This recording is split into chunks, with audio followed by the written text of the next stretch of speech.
가지 그 자연 재앙을 이렇게 리포트해서 잠깐 영상 보았는데요. 2004년 그때가 아마 성탄절 이브로 기억이 납니다. 인도양의 그 쓰나미로 인해서 한 50만 명 죽었죠. 그리고 이제 2010년도에 IT 지진으로 31만 6천 명 죽었고요.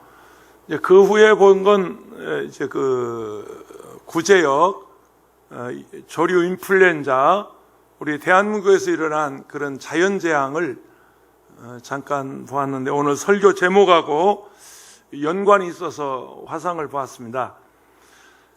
종말 시대의 징조, 오늘 설교 제목인데요. 제가 지난 주일 다시 오실 예수 그리스도 설교했습니다.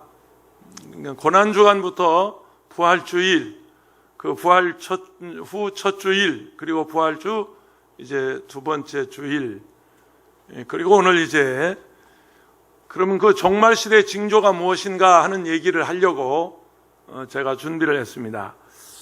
여러분 혹시 들어보셨는지 모르겠습니다. 하인리 법칙이라는 말을 여러분 알고 계시는지요? 이 하인리 법칙은 이런 것입니다. 하인리라고 하는 보험회사의 재무관리사였습니다. 이 사람인데요, 뭐 특별한 과학자이거나 무슨 연구에서 학위를 받은 그런 인물이 아니고요. 자기가 보험회사의 관리자로 있으면서 보니까 한 사상자가 일어난 사건에는 경미한 사건이 29번이 있었다는 겁니다. 그리고 그와 비슷한 사건이 한 300번 있었다는 것이죠. 한 사건을 1로 하면 경미한 사건을 29로 하고 비슷한 사건을 한 300으로 계산해서 이분의 법칙은 1, 29, 300 이런 논리입니다. 산업재해로 말이죠. 사상자 한 명이 생겨났을 때 같은 원인의 경상자가 29명이 있었고, 그걸 무시하면 같은 원인으로 300여 명이 재해를 입을 수 있다라는 그런 그 이론입니다. 요즘 뭐 연일 무슨 방 그러냐, 우리는 알아듣지도 못하겠습니다. 무슨 방 그러는데 계속 뉴스에는 뜨지만 제가 뭐 알아보려고 하지 않아서 그런지 그냥 어른들에게는 그냥 이 무슨 얘기야, 무슨 방 그러는데, 그런 사건도 성범죄 사건인데요. 이 사건이 어떤 사건이 터지기 전에 이미 있었다는 거예요. 그런 비슷한 사건이 29번, 또 300여 번 수없이 있었는데 그걸 무시해서 이렇게 터져버렸다는 것이죠. 뭐 다른 얘기 할 거 없습니다. 엊그제 이천에서 화재가 일어나서 참 우리 끔찍했었습니다. 뭐 아버지하고 아들하고 함께 가서 죽기도 하고, 자식 무슨 하숙비 벌려 갔다가 아버지가 죽기도 하고, 일용직들입니다. 하루에 10만 원 일당이라고 그러네요. 그 10만 원 받기 위해서 가서 일하다가 저게 화재로 죽었습니다. 그런데 38명이 희생되기까지 이와 비슷한 사건들이 그동안 300여 번이 있었다는 거예요. 여러분 기억하시지 않습니까? 12년 전에 이천에 냉동 창고 불나서 40명 죽었죠? 밀양에 세종병원 불나서 또 수십 명 죽었죠? 저 제천에 사우나에서 불나서 또 수십 명이 죽었죠? 그러니까 이런 일들이 이미 예고되어 있었고, 심지어 그러지 않습니까? 이번에 물류창고 화재가 있기 전에 여러 번 가서 경고했다잖아요. 이거 안 됩니다. 이거 조심하세요. 주의하세요. 그런데 다 무시해버린 거예요. 공무원들도 무시하고 현장 책임자도 무시하고 공사를 진행하는 사람들도 다 무시해버렸습니다. 그래서 이런 그 큰 사고가 일어난 것입니다. 그게 징조라고 그래요. 징후라고 그래요. 큰 사고가 일어날 수 있었던 징후가 이미 있었다는 것입니다. 1991년 옛 소련이 무너질 때요, 그 원인이 있습니다. 미국과 소련은 무기 전쟁을 하고 있을 때였습니다. 서로 핵무기를 몇 개 가지고 있냐, 미사일을 얼마나 가지고 있냐. 그 무기전쟁 할 때 이미 소련에는 여기저기서 그 징조가 나타나고 있었다는 겁니다. 5년 전 체르노빌 원자로 폭발 사고로 그해 8월 여객선 침몰 사건으로 수백 명, 수천 명, 심지어 저 지역을 아주 못쓰게 만드는 나라가 망해가는 징조가 보였다는 거예요. 뿐만 아니에요. 1988년에는 2만 명이 죽고 1989년도에는 시베리아 석유관이 폭발해서 무려 800여 명이 죽어가는 그런 끔찍한 사고가 소련에서 일어났습니다. 나라가 무너지고 나라가 망해가는 그런 그 징후들이 보였지만 그 당시 지도자들은 전혀 무시해버렸어요. 그런 걸 다 무시해서 마침내 나라가 폭망하는 그런 결과를 가져온 것입니다. 예수 그리스도가 재림하셔서 이 세상을 심판하실 것이다. 세상을 통치하실 것이다. 수없이 성경에서 말씀하고 있고 우리 설교자들이 말하고 있지만 설마 하니 그런 일이 있겠나? 이 멀쩡한 대낮에 예수님이 구름 타고 오신다는데 이게 무슨 소설 같은 얘기, 망상 같은 얘기, 그런 일이 있을 수 있겠냐 하고 모두 다 설마 그럽니다. 설마 그런 일이 있겠냐? 설마가 사람 잡는 나라가 일본입니다. 원자폭탄 털어뜨리겠다고 경고하고 전단지를 뿌리고 삐라를 뿌렸는데도 설마 그런 일이 있겠어? 중국에서 코로나19가 저 우한에서 발생해서 사람이 수없이 죽어가고 감염이 되고 대한민국에서 막 감염이 되고 사람이 죽어갈 때 일본은 설마 아니 우리 섬나라에 그런 일이 있겠어? 우리가 올림픽을 다 준비했는데 설마 아니 우리가 연장할 수 있겠어? 그러다가 아베 신조 일본 총리가요, 바로 지난 주간입니다. 지난 주간에 뭐라고 그랬냐면 우리는 코로나19에 관해서 한국하고 협의하지 않겠다 그랬어요. 한국에서 진단 키트를 준다고 해도는 받지 않겠다. 누가 준다고 그랬나? 전혀 우리 말하지 않았어요. 그런데 스스로 그렇게 이야기하고 바로 며칠 전에 엊그제는 뭐라고 그랬냐면 우리가 코로나19에 대해서 한국하고 협의할 용의가 있다. 아니 누가 협의한다고 그랬나? 막 어쩔 줄 모르는, 말하면 횡설수설하는, 막 사람이 죽어가고 막 사람이 쓰러져가고 막 경제가 절단강산이 나고 이러니까 지금 당황해서 이렇게 저렇게 횡설수설하고 있는 모습을 우리는 매스컴을 통해서 볼 수 있었습니다. 하나님께서 세상을 심판하신다고 할 때 단박에 이 세상을 쓸어버리거나 세상을 물로 덮어버리거나 세상을 불로 태워버리거나 하나님이 그렇게 하지 않는단 말이에요. 왜냐하면 노아 시대에 하나님께서 노아의 홍수를 예고하셨어요.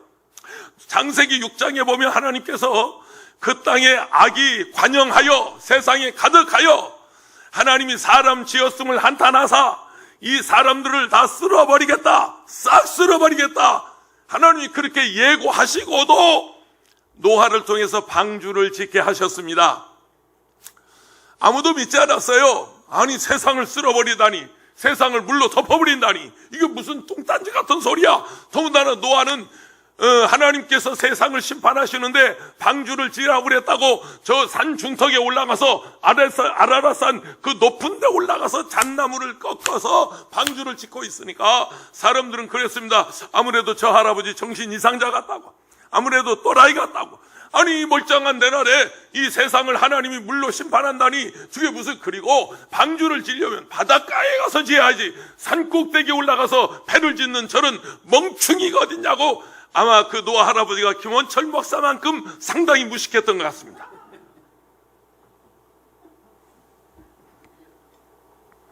하나님께서 그랬습니다. 소돔과 고모라를 멸망시킬 때도 하나님이 그냥 불로 심판하지 않았어요. 이미 수없이 예고하고 수없이 징후를 보이고 노아 시대 물로 홍수를 심판할 때도 하나님은 수없이 경고하고 수없이 말씀하고 있습니다. 사랑하는 여러분, 언젠가는 우주의 종말이 올 것을 예수를 믿든지 안 믿든지 신앙이 있든지 없든지 사람들은 이구동성으로 생각하고 있습니다. 아무래도 이 세상이 끝날 때가 됐다. 아무래도 지금 살고 있는 시대가 종말이다. 우주의 종말이 다가오고 있다. 어렴풋이 사람들은 종말을 말하고 있습니다. 그래서 어떤 이제 사람들은 인간적인 방법으로, 세상적인 방법으로 그 종말을 가르치면서 2단이 되고 3단이 되고, 그래서 사이비 교주가 등장하기도 하고 그러는 것입니다. 오늘 여러분, 과연 예수님이 오실 것인가, 그리고 예수님 오실 때 그 징후들이 어떤 것인가, 종말 시대의 징조는 무엇인가 하는 것을 오늘 성경은 본문에서 3가지 말씀하고 있습니다. 그 첫째가 거짓 선지자들이 사람들을 미혹할 것이랍니다. 오늘 본문 3절과 4절과 5절에 예수께서 감람산 위에 앉으셨을 때 제자들이 조용히 와서 이르되 우리에게 이르소서 어느 때 이런 일이 있겠사오며 또 주의 임하심과 세상 끝에는 무슨 징조가 있사오리까? 예수께서 대답하여 이르시되 너희가 사람의 미혹을 받지 않도록 주의하라. 많은 사람이 내 이름으로 와서 이르되 나는 그리스도라 하여 많은 사람을 미혹하리라. 사람들을 미혹할 것인데 우리를 미혹하는 실체가 무엇이냐? 그건 사탄 마귀입니다. 어떤 인간적인 어떤 훌륭한 인물이거나 지도자거나 어떤 종교 지도자가 아니라 그 배후에는 사탄이, 마귀가 사람들을 지옥으로 끌고 가기 위해서. 아이고 목사님 또 지옥 얘기하네. 제발 그런 얘기 좀 하지 마. 이 좋은 세상에 세상 얘기하지 뭐 하려고 지옥 얘기하고 천국 얘기하고, 좀 우리가 세상 좀 더 살다 가야지. 이 좋은 세상 더 살다 가야지. 자꾸 천국 얘기, 지옥 얘기. 혹시 우리 김원철 목사님 구식 목사야. 혹시 여러분 그런 생각을 마음에 가질지 모르지만 기억하십시오. 아담과 하와를 미혹한 것은 사단이었습니다. 지금도 사단은 끊임없이 사람들을 미혹해서 여러분 구렁텅이로, 죄악의 구렁텅이로 또는 지옥의 구렁텅이로 우리를 끌고 간다고 하는 사실을 여러분 기억하십시오. 사탄 마귀는 우리 육신의 정욕과 안목의 정욕과 이생의 자랑을 통해 미혹할 뿐만 아니라 심지어 광명한 천사로 변장해서 사람들을 미혹하는 것입니다. 신천지 이만희처럼 자신이 이긴 자라고 말합니다. 자신이 보혜사라고 말합니다. 자신이 재림 예수라고 말합니다. 그러나 여러분 신천지 교주 이만희 그 배후에는 사탄이 도사리고 있어요. 사람들을 미혹하는 귀신이 역사하고 있어요. 그는 예수 그리스도를 대적하는 적그리스도입니다. 성경에서 말하는 적그리스도입니다. 자신이 재림 예수라고 거짓말하는 사이비 소금수에 수십만 명이 빠져 들어간 것을 하나님은 그냥 볼 수 없어서 코로나19라고 하는 이 바이러스로 인해서 그 백성들을 하나님이 찾아내고 있습니다. 만약에 이번에 코로나19가 아니었으면 그 신천지의 속내가 어떻게 그렇게 홀가다 뒤집어지고 드러날 수 있었겠습니까? 저는 확신합니다. 신천지는 망했습니다. 신천지는 이제 끝났습니다.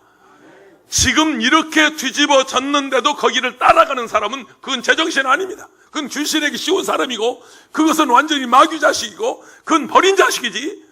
아니 세상이, 온 세상이 지금 신천지 가짜고 거짓말이고 거짓 사두고 미혹자고 그건 이단이고 사교고 사입인 것을 세상이 다 알고 있는데 신천지에 또 따라간다? 그건 제정신 아닙니다. 세상 끝에 무슨 징조가 있을까요? 예수님께서 감람산에 앉아 계실 때 제자들이 종말 시대의 징조를 조용히 예수님께 물었습니다. 이 마태복음 24장 3절에서 7절까지 8절까지는 오늘 읽은 본문은 그 징조를 말씀하고 있는데 쭉 넘어가서 24장 32절 33절에 무화과 나무의 비유를 배우라. 그 가지가 연하여지고 잎사귀를 내리면 여름이 가까운 줄 알아라. 이와 같이 너희도 이 모든 일을 보거든 인자가 가까이 문 앞에 이른 줄을 알라 그랬습니다. 일반적으로 성경학자들은 무화과 나무는 이스라엘 국가를 상징한다고 말합니다. 왜냐하면 우리 대한민국의 국화는 무궁화입니다. 근데 이스라엘의 국화는 무화과입니다. 무궁화, 무화과. 이게 또 비슷해요. 비슷합니다. 대한민국 국화가 뭐라고요? 무궁화라니까. 무궁화, 무궁화, 우리나라 꽃꽃 삼천리 강산에 우리 인양반들 찬송가는 몰라도 그건 다 알고 있네. 다시 한번 2절 해볼까요? 인절미 인절미 우리나라 떡떡 삼천리 강산에 우리나라 떡. 3절 할까요? 막걸리 막걸리 우리나라 술술 삼천. 그만하겠습니다. 막걸리까지는. 일반적으로 무화과는 이스라엘 국가를 상징한다. 그런데 무화과 나무의 비유를 배우라. 그 가지가 연하여지고 잎사귀를 내면 여름이 가까운 줄 알라. 이와 같이 너희도 이 모든 일을 보거든 인자가 예수가 가까이 곧 문 앞에 이른 줄을 알아라. 이 무슨 얘기냐면 이런 것입니다. AD 70년 로마가 이스라엘을 점령해서 도루에 돈 하나 남지 않도록 완전히 성전을 파괴해버리고 이스라엘 성을 엎어버렸어요. 어느 정도 그 당시 티토 장군이 이스라엘을 무너뜨리냐면 길바닥을 모두 파버렸어요. 도로를 완전히 파버렸어요. 그래서 완전히 지구상에서 이스라엘을 없애버리려고 그렇게 잔인하게 이스라엘을 침략했습니다. 그리고 나서 1900여 년 동안 그들은 나라 없이 유리방황했습니다. 2차 세계대전 때 독일의 나치 정부에서 600만 명이 학살을 당하고 전 세계에서 그들은 유랑자처럼 나그네처럼 이리저리 쫓겨다니고 나라를 잃고 유리방황할 때 1948년 5월 14일 이스라엘은 독립을 선언합니다. 그리고 나라가 회복되기를 시작했습니다. 그때를 사람들은 무화과 나무의 잎이 연하여지고 잎사귀가 꽃을 피우기 시작했다. 그런데 그 다음에 이제 중요한 성경 구절이 하나 더 있는데요. 이 한 세대가 가기 전에 그랬어요. 이 세대가 가기 전에 주님이 오시리라 그랬습니다. 그래서 옛날에 세대주의 신학자들은 그 한 세대를 40년으로 봤어요. 35년에서 40년을 한 세대로 봤기 때문에 1948년이니까 1997년쯤에는 세상이 끝나겠다. 그게 세대주의 신학자들의 논리였습니다. 근데 77년이 끝난 다음에도 지금 세상 멀쩡하잖아요. 그래서 요즘은 그 세대주의 신학이 역사주의 신학으로 바뀌었다. 제가 지난 주일 설교하면서 바로 그 말씀을 드렸습니다. 그때부터 시작해서 한 세대를 40년으로 잡느냐 아니면 100년으로 잡느냐, 그것은 성경학자들의 견해일 뿐이지 그 비밀은 하나님이 알고 계십니다. 그 하나님만이 아시는 기간입니다. 아무도 모릅니다. 주님만 아시는 기간입니다. 아직은 제3의 예루살렘 성전이 완전히 회복되지 않았지만 머지않아서 지금의 그 예루살렘 황금돔이라고 그래요. 황금돔 사원, 이 자리가 어떤 자리냐면 아브라함이 이삭을 바치기 위해서 제단을 쌓던 자리, 솔로몬이 거기다가 성전을 지은 자리, 그리고 나라를 잃고 70년 동안 바벨로니아 포로되었다가 돌아와서 성전을 건축한 재건한 자리, 수룹바벨 성전, 그 성전을 헤롯이 유대인의 환심을 사기 위해서 리모델링했던 성전이 바로 그 자리에 있습니다. 그런데 나라를 잃고 유리방황하는 동안에 회교도들이 그 자리를 점령했어요. 지금도 그들은 그 자리를 차지하고 있습니다. 예루살렘 성전이 여러분 하나님을 섬기는 성전이 아니고 그건 무슬림 마호멧을 섬기는 성전이 됐어요. 저도 성지순례하면서 그 자리를 가봤습니다만은 신분증을 확인되지 않으면 이방인들은 거기에 들어갈 수도 없고 또 유대인들은 더군다나 못 들어가고 종교 경찰들이 경비를 철저하게 서고 있는 것을 봤습니다. 그런데 바로 그 자리에 제3의 하나님의 성전이 세워지는 날이 올 것입니다. 그 시대를 가리켜서 우리는 평화의 시대라고 말합니다. 근데 이 평화의 시대가 7년 환란 기간에 전 3년 반, 역사주의 전천년설에 의하면 이런 것입니다. 7년 환란 기간에 전 3년 반은 평화의 시대다. 그때 그 평화의 어떤 왕이 등장을 해요. 강력한 리더십을 가진 그런 지도자가 등장을 해서 중동 문제를 해결해 버립니다. 지금도 저 중동에서 일어나는 크고 작은 전쟁의 문제를 해결하고, 그리고 후 3년 반 1260일 동안 42달 동안 그 성전에 자기가 앉아서 경배를 받는, 말하자면 그런 그 시대가 이제 성경에서 말하는 대환란의 시대인데, 다니엘서 12장 11절에 보면 매일 드리는 제사를 폐하하며 멸망하게 할 가증한 것을 세울 때부터 1290일을 지낼 것이요, 마태복음 24장 15절에 그러므로 너희가 선지자 다니엘이 말한 바 멸망에 가증한 것이 거룩한 곳에 선 것을 보거든 읽는 자는 깨달을진저. 무슨 말이냐면 7년 대환란 기간에 전 3년 반 평화의 시대가 있고 후 3년 반 환란의 시대가 있는데, 그 환란의 시대가 어떤 시대냐면 멸망에 가증한 적그리스도 사단의 우두머리가 그 하나님의 성전에 앉아서 자기가 하나님이라고 경배를 받는 그 시대를 말하는 것입니다. 그래서 두 가지 견해가 있어요. 우리 예수 믿는 사람들은 그 대환란이 오기 전에 우리는 올라간다, 우리는 들림 받는다, 올라가세 구름 타고서 성령 바람 좋다. 그때 이제 내가 저 깃발 들고 간다고 지난주에 얘기했어요. 그러니까 그 깃발만 보고 따라오라고 제가 말씀을 드렸는데, 그 가운데서 환란을 통과해야 할 사람들이 있어요. 그 환란을 통과해야 할 사람들이 있는데, 그 환란을 통과할 때 그 환란이 너무 극심하니까, 여러분 생각해 보세요. 지구의 인구의 3분의 1이 죽고 4분의 1이 죽으면 적어도 40%가 죽어요. 100억의 인구라면 40억 인구 이상이 죽어가는 큰 환란 시간에 그 날을 감하지 아니하면 택한 자로도 견딜 수가 없어서 성경에는 그 날들을 감하시리라, 당신의 백성들을 위해서 그 날을 감하시라. 그 말은 혹시 우리 성도들 중에 그 환란을 통과한다 할지라도 우리가 두려워하지 않을 것은 하나님이 그 환란을 면하게 하신단 말이에요. 그 환란을 피하게 하신단 말이에요. 여러분, 전 세계가 코로나19로 해서 감염되고 확진되고 사망자가 여기저기서 엄청나게 쏟아져 나왔지만, 그래도 우리 교인들은 괜찮고 우리 교인들은 한 분도 걸리지 않았고, 오늘 우리 연세가 가장 많으신 김동희 권사님이 괜찮으면 다 괜찮은 거예요. 할렐루야. 그동안 은근히 겁이 나서 한 2달 동안 교회를 못 나오셨지만 오늘 나와서 앉아 계신 거 보니까, 근데 한 사람 더 나왔다. 김영순 권사님. 김영순이지?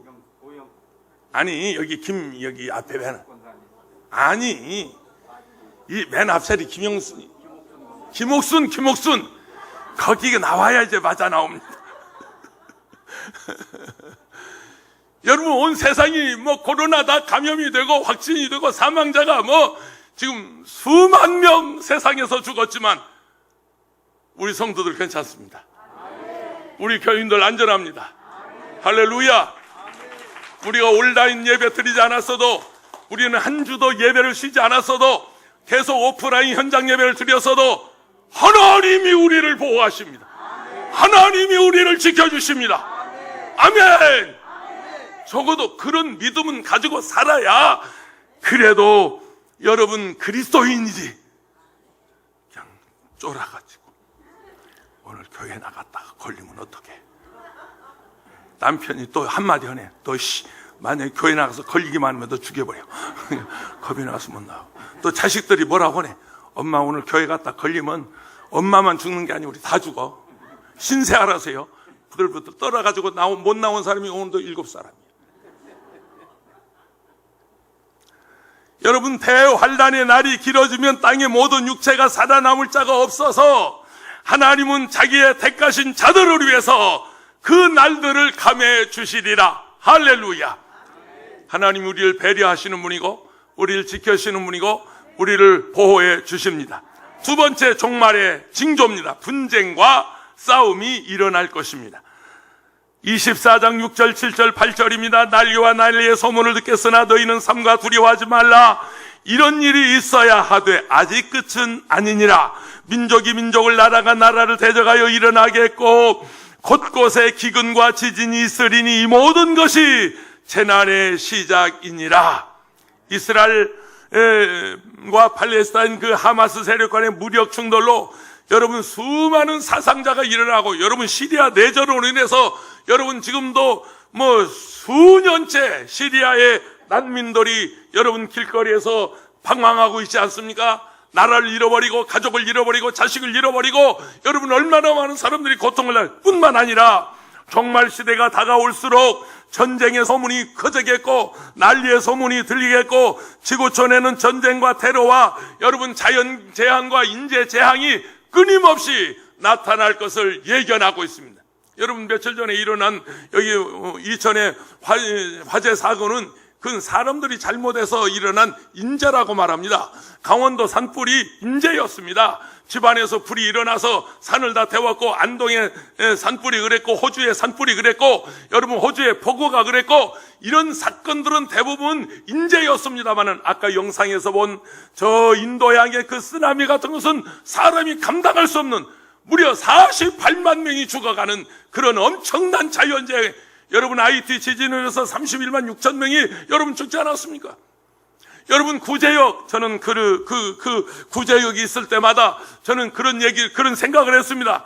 만약에 저 가축이 죽어나가니까 다행이지 만약에 사람들을 갖다가 살처분 한다면 어떻게 할 것인가 늘 그걸 염려했는데 이번 코로나 사태를 보니까 여러분 사람을 미국 양로원에서는 그랬다고 하잖아요.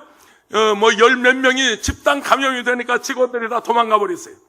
보호자들이 다 의료진들이 다 접근을 못하고 도망갔어요. 그래서 이제 몽땅 쓸어다가 살처분을, 화장을 했는데 거기는 아직 죽지 않은 사람이 있었다는 거 아닙니까? 아직 생명이 붙어 있는데도 다 죽은 줄 알고 막 쓸어다가 살처분한 거예요. 여러분 구제역이 그랬고 조류 인플루엔자가 그랬고 여러분 수많은 자연재앙에서 여러분 그런 일이 일어나지 않았습니까? 아모스 3장 7절입니다.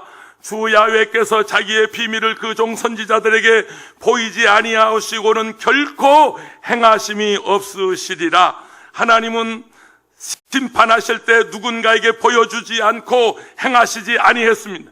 소돔과 고모라를 멸망하실 때도 하나님은 소활성이라고 하는 여러분 피난처를 준비하시고 하나님이 그 백성들을 보호해 주셨 뿐만 아닙니다. 홍수로 세상을 쓸어버릴 때도 하나님은 방주를 예비해서 누구든지 그 안에 들어가면 살 수 있도록 그렇게 예비해 주신 것입니다. 우리의 피난처는 예수 그리스도입니다. 우리의 구원의 방주는 예수 그리스도입니다. 마태복음 24장 29절에서 31절에 그날 환난 후에 즉시 해가 어두워지며 달이 빛을 내지 아니하며 별들이 하늘에서 떨어지며 하늘의 권능들이 흔들리리라.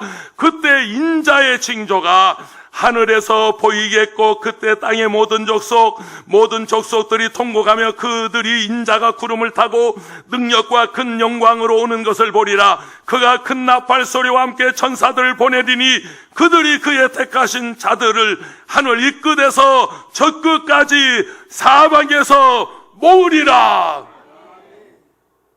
아멘이십니까? 어떤 나라나 왕조가 멸망할 때는 갑자기 멸망하는 법이 없었답니다. 흉년이 들거나 민심이 흉용하거나 도적대들이 들끓면서 그 나라가 무너질 징조가 보였다는 것입니다. 아니면 탐관 오리가 부정부패를 일삼고 공무원들은 뇌물을 좋아해서 지도자들과 귀족들은 행락을 일삼으며 청사를 게을리 했다는 것입니다. 그것이 바로 나라가 무너진 징조였다는 거예요. 여러분 우리 몸에 병도 갑자기 생기는 것이 아닙니다. 오래전부터 몸에 이상이 있었지만 내가 알아채지 못한 것이고 알면서도 내가 무시했기 때문에 큰 병이 된 것입니다. 암과 같은 중병은 적어도 수십 년 전부터 그 암이 자랄 때부터 내게 어떤 징조가 있었지만 내가 모르고 지나왔을 뿐입니다. 뿐만 아니라 몸에 어떤 징후가 있었지만 그걸 무시했다는 것이요. 적어도 여러분 40대 이상이 되면 2-3년 만에 한 번씩 정기 검사를 받는 것이 여러분 기본입니다. 그래서 의료보험공단에서 가서 암 진단하세요, 종합검사 받으세요, 그렇게 통지가 오는 것은 여러분의 몸을 미리미리 예방하라는 거예요. 미리미리 진단하라는 거예요. 심장질환의 상태를 주기적으로 검사해서 심장질환이나 뇌질환이나 뇌혈관이나 심장혈관이나 이런 것들을 CT 촬영해서 미리미리 체크해보고 큰 병이 나지 않도록 한 번에 술을. 나는 이번에 정은이가 나 그 심장병으로 죽은 줄 알았어. 진짜. 왜냐면 저 할아버지가 그 병으로 죽었잖아. 그리고 저 아버지도 그 병으로 죽었잖아. 근데 사람들이 정은이도 그 병으로 시술 받다가 잘못돼서 지금 말도 못하고 식물인간 됐다고. 더군다나 북한에서 온 태아무개하고 정아무개 국회의원들이 99.9%가 죽었다고 그래서 나는 진짜 죽은 줄 알았는데 어저께 부활했네. 정은이가 죽었다가 부활했어. 그러니까 왜 평양에 우리 조영기 심장병을 지었냐면요, 노무현 정권 때입니다. 제가 그 당시 여의도에 있었습니다. 정부에서 북한에서 평양에 심장병 하나 지워달라고 그러는데 여의도 교회에서 하나 지워주세요. 청와대에서 연락이 와서 그럽시다. 그래서 우리가 교인들이 힘을 모아서 평양에 심장병원을 짓기 시작한 거예요. 왜 심장병원이냐 하필이면 그 김씨 가문이 백두혈통이 옛날부터 심장질환이 있는 집안이라. 정은이도 저거 정신 차려요. 진짜요. 잘못하면 저도 저 할아버지처럼 저 아버지처럼 거시기 할지 몰라. 이번에 우리 틀림없이 그런 줄 알았거든. 다 속았어. 더군다나 북한에서 우리 저 김상철이 어딨냐? 상철이 왔어? 안 왔어? 저 상철이한테 하도 궁금해서 전화했더니 내가 가서 독살했습니다. 또 지가 죽였대 가서. 아이고, 아주 죽은 것을 확신하고서 목사 동무 걱정하지 마시라요. 내가 가서 독살하고 왔습니다. 틀림없이 죽었습니다. 하여튼 너 오기만 해봐. 난 북한에서 온 사람들이 그랬다. 내가 안찬일 박사, 오늘 교회 안 나와서 안찬일 박사 어디 갔냐? 내가 전화까지 했다니까. 그랬더니 안찬일 박사는 다른 얘기했어요. 죽었다고 안 했어요. 지금 수술 받고 지금 회복 기간입니다. 나한테 분명히 그랬어요. 그래서 나는 상철이 말보다는 안찬일 박사 말을 더 신뢰했어요. 그런데 어제 그저께 전화했더니 죽었다는 게 지가 독살하고 왔다는 거예요. 지가 죽이고 왔다는 데가 뭐 할 말 있어. 난 진짜 죽은 줄 알았더니 쨍 하고 부활했어. 나 참. 여러분, 그러니까 이 우리 몸의 병도 어떤 징후가 있다는 것이죠. 예를 들어서 여러분 기침할 때 가래에 피가 묻어 나온다. 얼른 병원 가보세요. 양치질할 때 헛구역질이 자꾸 나온다. 병원 가보세요. 여러분 소변을 보는데 그 소변 색깔이 피 색깔이다, 아니면 황토색이다, 누렇다. 병원 가보세요. 아니면 대변을 보는데 피가 묻어 나온다. 병원 가보세요. 우리 몸에도 병이 나기 전에 어떤 징후가 보인다는 것입니다. 하물며 천지를 지으신 우리 주님께서 오시는데 어느 날 정은이처럼 쨍하고 햇뜰 날 내가 왔다. 할렐루야. 우리 주님이 그러시겠냐고요. 주님이 오시기 전에 징후가 보이는데 그 첫째는 적그리스도가 나타나서 우리를 미혹할 것이고, 두 번째는 자연적인 재앙이 있을 것이다. 역병이 있을 것이다. 그런 얘기입니다. 세 번째, 자연 재앙과 전염병이 발생할 것을 말했습니다. 누가복음 21장 11절에 곳곳에 큰 지진과 기근과 전염병이 있겠고, 예수님 오기 전입니다. 그리고 또 무서운 일과 하늘로부터 큰 징조들이 있으리라. 자연재해는 언제나 있을 수 있어요.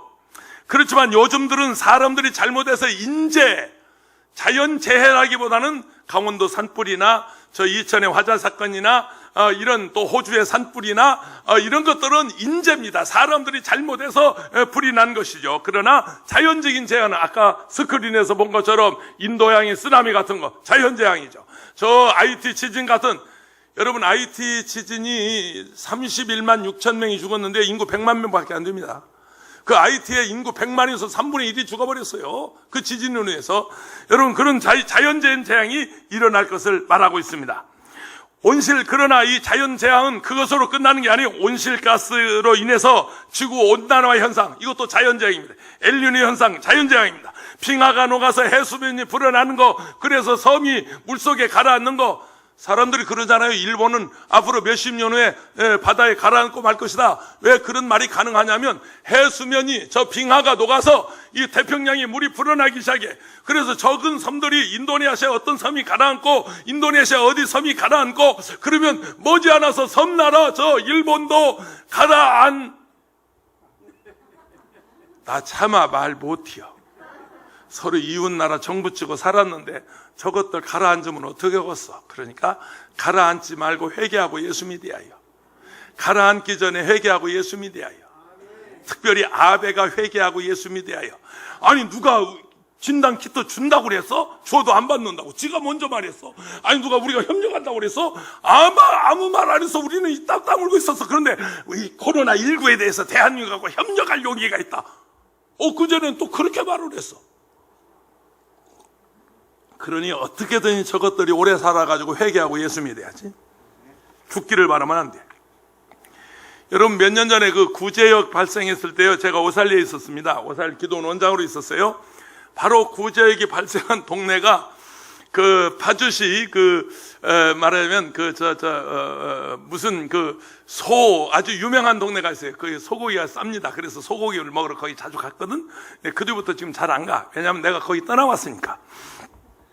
거기 있을 때는 거기 소고기 먹으러 갔어요. 그게 불황리인가 그래요.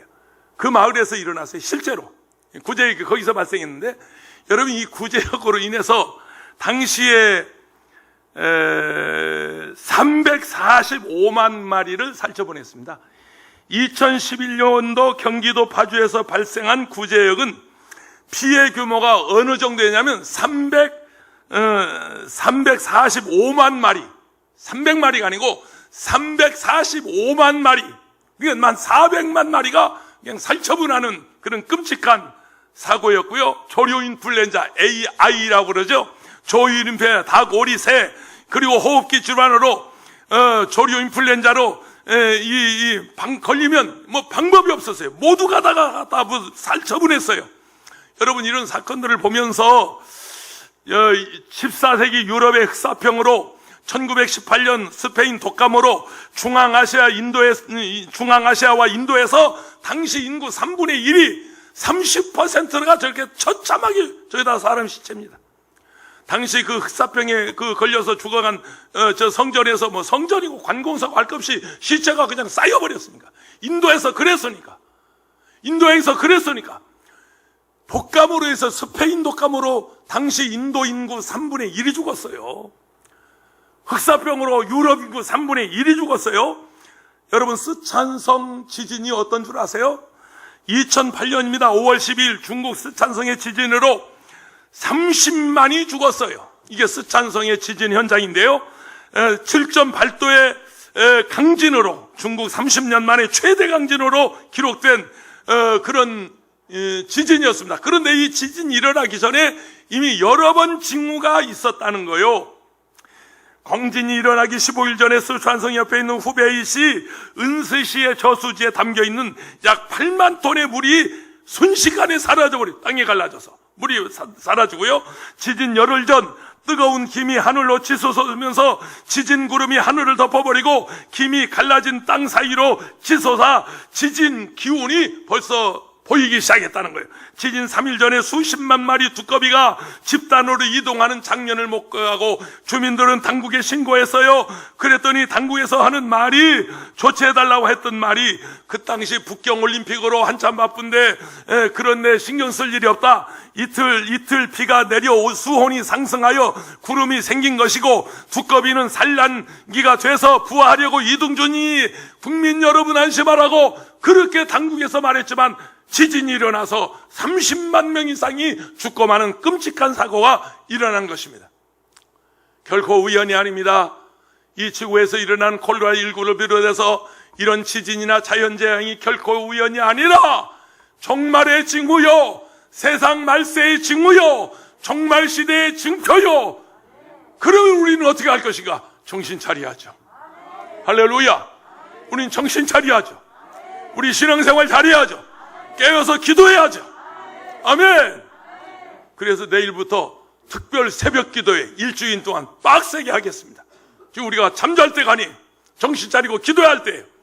미국의 패턴 목사님이 어느 날 환상 중에 예수님이 나타나시더니 이렇게 물으시더래요. 너 이 교회에서 몇 년 동안 심우했냐? 예, 제가 올해 20년째입니다. 그래? 성경에 재림한다는 예언이 2164번이나 되어 있는데 너는 몇 번이나 예수 재림 설교를 했느냐? 재림 설교를 했느냐? 묻더래요. 패턴 목사님이 생각해 보니까 한 번도 안 했습니다. 한 번도 못 했습니다. 예수님 오실 것을 한 번도 교인들에게 얘기하지 않았습니다. 그때 예수님께서 슬픈 빛을 하고 패턴 목사님에게서 사라지더랍니다. 아주 슬픈 기색을 하고 예수님이 사라지더래요. 그때부터 패턴 목사는 예수님 곧 오십니다. 예수님 다시 오십니다. 예수님 속해 오십니다.